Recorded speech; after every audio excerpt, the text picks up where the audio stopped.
Ռազմական համագործակցության մեջ հատուկ նշված է, որ Հայաստանը իրավունք է փաստորեն ձեռք բերում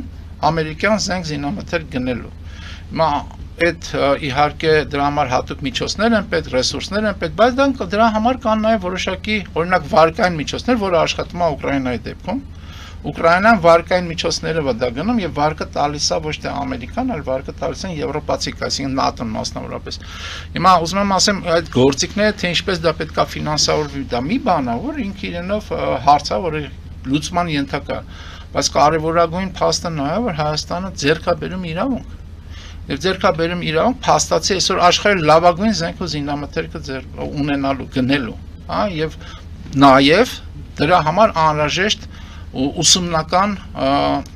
գործընթացներ անցնելու, այսինքն հայկական բանակի, հայկական անվտանգության մակարդակի բարձրացման համար հիմքեր է դրված այդ շրջանակային համաձայնագրում,